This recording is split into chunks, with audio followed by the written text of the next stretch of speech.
যাব শুরু হলো অগ্নিঝরা মার্চ, বাঙালির গৌরব ও অহংকারের মাস।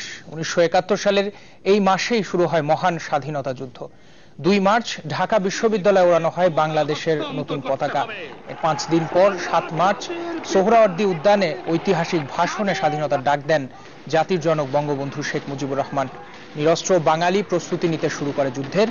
এ মাসের শেষ সপ্তাহে 25 মার্চ বাঙালির উপর অতর্কিতে হামলা চালায় পাকিস্তানি হানাদার বাহিনী। শুরু হয় গণহত্যা। দীর্ঘ 9 মাস রক্তক্ষয়ী যুদ্ধের পর 16 ডিসেম্বর শত্রুমুক্ত হয় স্বদেশ, জন্ম নেয় স্বাধীন বাংলাদেশ। পহেলা মার্চের প্রথম প্রহরে বঙ্গবন্ধু শেখ মুজিবুর রহমানের প্রতিকৃতিতে ফুল দিয়ে শ্রদ্ধা জানিয়েছে যুবলীগ। এ সময় যুবলীগের নেতাকর্মীদের শপথ পড়ান সংগঠনটির সভাপতি ওমর ফারুক। এর আগে ঢাকা মহানগর যুবলীগের বিভিন্ন কমিটি মিছিল নিয়ে ধানমন্ডির 32-এ এসে জড়ো হয়। রাত 12টা 1 মিনিটে মোমবাতি জ্বালিয়ে মুক্তিযুদ্ধের শহীদদের স্মরণ করা হয়। এ সময় আলাদা দুটি কর্মসূচিতে যোগ দিতে আজ কক্সবাজার ও চট্টগ্রামে যাচ্ছেন প্রধানমন্ত্রী শেখ হাসিনা। সকাল 10:15টায় হেলিকপ্টারে কক্সবাজারে পৌঁছবেন তিনি। এরপর যোগ দেবেন রামুর টুয়াঙ্গাকাটায় নবনির্মিত সেনাবাহিনীর 10ম পদাতিক ডিভিশনের পতাকা উত্তোলন অনুষ্ঠানে। সেখানে সেনা সদস্যদের দরবারে অংশ নেওয়ার কথা রয়েছে তার। বেলা 12টায় রওনা দেবেন চট্টগ্রামের পথে। 12:30টায় উদ্বোধন করবেন নগরীর দামপাড়ায় নির্মিত চট্টগ্রামের প্রথম 5 স্টার হোটেল রেডিসন ব্লু। দুপুরেই ঢাকায় ফেরার কথা রয়েছে প্রধানমন্ত্রী শেখ হাসিনা। 20 দলের নতুন করে ডাকা 72 ঘন্টার হরতালের প্রথম দিনে রাজশাহীতে নাশকতার আগুনে পুড়েছে 2টি বাস। পুলিশ জানায় ভোরে রাস্তায় থেমে থাকা হানিফ পরিবহনের 2টি বাসে পেট্রোল বোমা ছোড়ে দুর্বৃত্তরা।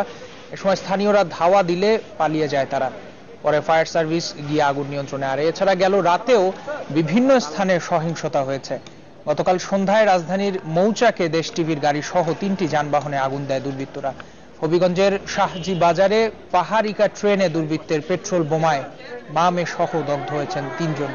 সিলেটের মীরাবাজারের একটি ফিলিং স্টেশনে পেট্রোল বোমা ও ককটেল হামলায় পুড়েছে 2টি মেশিন। নগরীর মজুমদারি এলাকায় পিকআপ ভ্যানে পেট্রোল বোমা হামলা চালায় দুর্বৃত্তরা।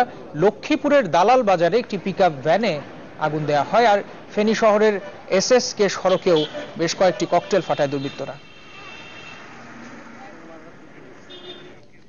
রাজধানীর মহাখালী বাস স্ট্যান্ড থেকে সরাসরি যোগ দিবেন সহকর্মী মাসুম খান। মাসুম, আমরা কিন্তু গতকাল রাত থেকেই খেয়াল করছিলাম যে হঠাৎ করে নাশকতা কিছুটা বেড়ে গেছে, তো সকালবেলা কেমন দেখলেন সার্বিক পরিস্থিতি জানাবেন আমাদের।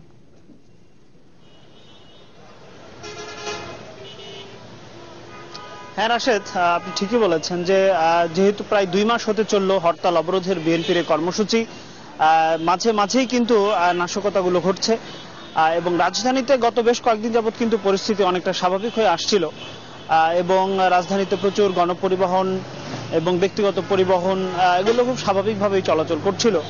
কিন্তু গতকালকে যেই হঠাৎ করে যে নাশকতাগুলো ঘটেছে এরপরে কিন্তু আজকে এই সকালবেলা এসে আমরা যেটা দেখছি যে যানবাহন চলাচল কিছুটা কম এবং এটাই হয়, মানুষ এই ধরনের ঘটনাগুলো ঘটলে আতঙ্কিত হয়ে পড়ে এবং মানুষজন খুব প্রয়োজন ছাড়া বের হতে চায় না এবং ব্যক্তিগত পরিবহনগুলো খুব একটা বের হয় না। তবে খুব যে ব্যতিক্রম বলা যাবে না, প্রচুর গাড়িও কিন্তু আমরা দেখছি।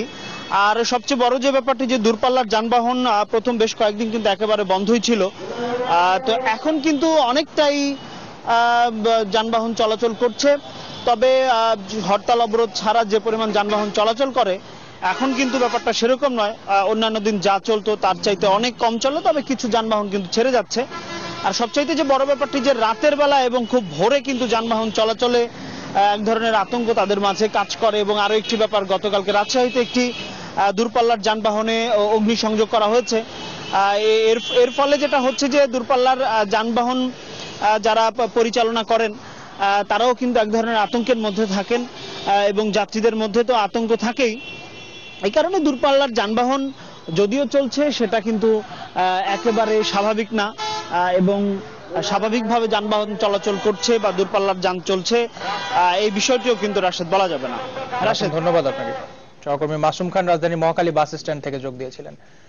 পর্দা নামলো অমর একুশে গ্রন্থমেলার। শেষ দিনেও কিন্তু ছিল পাঠক দর্শনার্থীদের উপচে পড়া ভিড়। অস্থিরতার মধ্যেও পাঠকের ঢল অন্যায়ের বিরুদ্ধে জাগরণ বলেই মনে করছেন সংশ্লিষ্টরা। তবে মেলার সময় বাড়ানোর দাবি না মানায় খানিকটা ক্ষুব্ধ প্রকাশকরা। বেচাকেনা নিয়েও আছে হতাশা। অমর 21 গ্রন্থমেলা, বাঙালির প্রাণের মেলা। মাস জুড়েই পাঠক দর্শনার্থীর ভিড়ে মুখরিত ছিল বইমেলা প্রাঙ্গণ। শেষ দিনেও সেই উচ্ছলতা নিয়ে ভাঙল এবারের আসর। কেবল বই কেনাবেচাই নয়, মেলা পরিণত হয় লেখক পাঠকের মিলন মেলায়। দর্শনার্থীরা আসছেন, ঘুরছেন, বই কিনছেন। কেউ আবার শেষ দিনটিকে স্মরণীয় করে রাখতে মেতে উঠছেন সেলফির উৎসবে।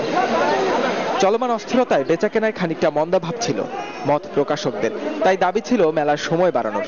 যে সহিংসতার বিপরীতে বই, এই শিরোনামে মেলাটাকে আরো 7 দিন বৃদ্ধি করে এবং 7ই মার্চ আমাদের একটা ঐতিহাসিক দিন, এই দিন পর্যন্ত মেলাটা কন্টিনিউ করতে আমরা এটা আহ্বান জানিয়েছিলাম আমাদের সমিতি থেকে, কিন্তু এটা বাংলাগিরি কর্তৃপক্ষ এটাকে আমলে আনেননি।